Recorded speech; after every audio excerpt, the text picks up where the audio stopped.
உங்கள் வீட்டில் பிள்ளைங்க கீரை சாப்பிட மாட்டேன்றாங்களா? அதுவும் லஞ்ச் பாக்ஸ் ரெசிபியாக சூப்பரான ஒரு கீரை சாதம் தான் இந்த வீடியோவில் பார்க்க போகிறோம். Hi friends, welcome back to my channel. இன்றைக்கி நல்லா குயிக்காக செய்யக்கூடிய, அதுவும் 5 மினிட்ஸ்லேயே வந்து சூப்பரான ஒரு லஞ்ச் பாக்ஸ் ரெசிபி தான் வந்து நம்ம இன்றைக்கி பார்க்க போகிறோம்.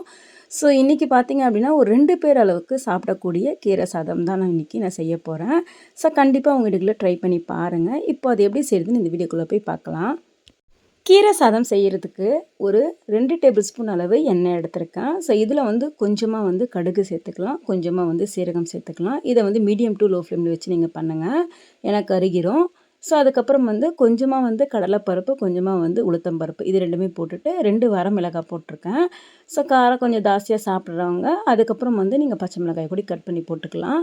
ஸோ இப்போ இது எல்லாமே நல்லா பொரிஞ்சு வந்ததுமே இப்போ இதுக்கு வந்து வதக்கிறதுக்காக சின்ன வெங்காயம் தான் எடுத்திருக்கேன். சின்ன வெங்காயம் நல்லா பொடி பொடியாக கட் பண்ணி எடுத்திருக்கேன்.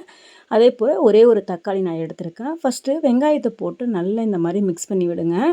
இப்போ மீடியம் ஃப்ளேமில் வச்சு நல்லா இது எல்லாமே வதக்கி விட்டுடலாம். ஃபஸ்ட்டு நம்ம இந்த பருப்பு வகையெல்லாம் போடும்போது ரொம்ப ஹை ஃப்ளேமில் வச்சிடக்கூடாது, கருகிடும். ஸோ இதெல்லாம் நல்லா வதக்குனதுக்கப்புறம் வந்து இப்போ இது கூடவே வந்து கொஞ்சமாக பூண்டும், அதாவது ஒரு 2லேருந்து 3 பல் பூண்டும், கொஞ்சமாக வந்து பெருங்காயத்தூள் தான் நான் சேர்த்துருக்கேன். ஸோ இதுவுமே நல்லா வதக்கி விட்டுக்குங்க. இது வதங்கினதுக்கப்புறம் வந்து ஒரே ஒரு தக்காளி எடுத்திருக்கேன். நல்லா பழுத்த தக்காளியாக எடுத்துக்கோங்க. லைட்டாக இந்த மாதிரி நல்லா வதக்கி விட்டுக்குங்க. ஸோ இந்த கீரை சாதம் பார்த்திங்கன்னா செம்ம டேஸ்ட்டாக இருக்கும். லஞ்ச் பாக்ஸில் நீங்கள் இதை கட்டி கொடுத்தீங்க அப்படின்னா கொஞ்சம் கூட மிஞ்சாது. நிறைய பேர் வீட்டில் பார்த்திங்கன்னா கீரை வந்து சாப்பிடாத பிள்ளைங்களும் இருக்காங்க. ஸோ இந்த மாதிரி லஞ்ச் பாக்ஸாக கண்டிப்பாக செஞ்சு கொடுங்க. கொஞ்சமாக வந்து உப்பு சேர்த்து நம்ம லைட்டாக வதக்கி விட்டுடலாம். கொஞ்சம் நல்லா வதங்கி வரும்.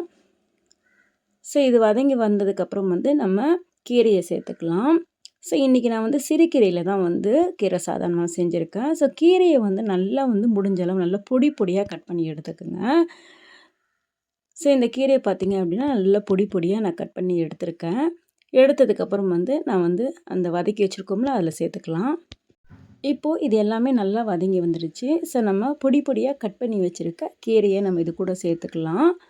ஸோ எவ்வளோ ரெசிபி இருந்தாலும் இந்த கீரை சாதம் பார்த்திங்கன்னா அவ்வளோ ஹெல்த்து பெனிஃபிட்ஸ் இருக்குது.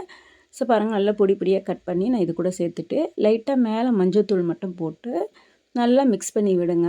தண்ணி எதுவுமே இப்போ சேர்த்துடக்கூடாது. ஸோ இந்த கீரையில் நம்ம மஞ்சள் தூள் போட்டிருக்கோம்ல, ஸோ இந்த கீரை இந்த மஞ்சள் தூளுடைய இந்த ஸ்மெல்லெல்லாம் வந்து நல்லா போகிற வரைக்கும் நல்லா வதக்கி விடணும். நீங்கள் வதக்கும் போதே பார்த்தீங்க அப்படின்னா நல்லா வந்து வதங்கி சுருங்கிடும் அந்த கீரை. அந்த அளவுக்கு லைட்டாக வந்து நீங்கள் வதக்கி விட்டுருங்க. ஒரு 2லேருந்து 3 செகண்ட் நீங்கள் லைட்டாக அந்த மாதிரி வதக்கிட்டே இருந்தீங்க அப்படின்னா நல்லா சுருண்டு வந்துடும். ஸோ அதுக்கப்புறம் வந்து ஒரு 1/4 டம்ளர் அளவு நம்ம தண்ணி சேர்த்துக்கலாம். இப்போ இது நல்லா வதங்கி வந்துடுச்சு. 1/4 டம்ளர் அளவு தண்ணி மட்டும் சேர்த்து இந்த கீரையை வந்து வேக விட்டுறலாம். ஸோ நம்ம சேர்த்துருக்கக்கூடிய அந்த கடலைப்பருப்பு, உளுத்தம்பருப்பு இதெல்லாம் பார்த்திங்க அப்படின்னா சாப்பிடும்போது நல்லா வந்து பல்லில் கடிப்படும். பசங்களுமே வந்து நல்லா சூப்பராக விரும்பி சாப்பிடுவாங்க. ஸோ இப்போது இதில் 1/4 டம்ளர் அளவு தண்ணி சேர்த்துட்டு எல்லா கீரையுமே நல்லா இதில் நல்லா இந்த மாதிரி மிக்ஸ் பண்ணி விட்டுக்குங்க. ரொம்ப அதிகமாக சேர்க்க வேண்டாம். லைட்டாக அந்த கீரை முங்குற அளவுக்கு இருந்தால் போதும். ஸோ இப்போ வந்து ஹை ஃப்ளேமில் வச்சுட்டு நல்லா அந்த தண்ணி எல்லாமே வந்து நல்லா சுண்டி வரணும். ஸோ அந்த அளவுக்கு நம்ம இந்த கீரையை கொஞ்சம் லைட்டாக வேக வச்சு எடுக்கணும். ஸோ இந்த கீரை சாதம் பார்த்திங்க அப்படின்னா நல்லா அட்டகாசமாக இருக்கும். ஸோ இது கூடவே சைட் டிஷ்ஷாக நீங்கள் பொட்டேட்டோ ஃப்ரை கூட நீங்கள் கொடுக்கலாம். நல்லாயிருக்கும் இந்த கீரை சாதத்துக்கு.